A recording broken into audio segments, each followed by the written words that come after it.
পায়ের বৃদ্ধাঙ্গুলের নখকুনি প্রচন্ড ব্যথা, পাকে পুজ হয়।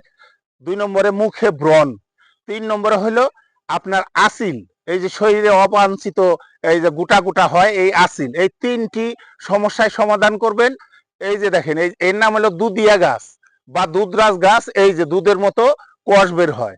আপনার যদি পায়ের নখকুনি হয়, তাহলে পায়ের নখ ভালোভাবে ধুলাই করে শুকিয়ে যদি এই দুধের মতো কষটি লাগাই দিতে পারেন, 3 থেকে 5 দিনে আপনার পায়ের নখকুনি কুনা দাবা সেরে যাবে। মুখে ব্রণ, অনেকের মুখে ব্রণ, পাকে পুজ হয়। যদি আপনি পরিষ্কার করে এই যে দুধের মতো কষটি ভালোভাবে মেখে দিতে পারেন, 1 সপ্তাহের মধ্যে আপনার মুখের ব্রণ থাকবে না। 3 নম্বরে হলো আসিল।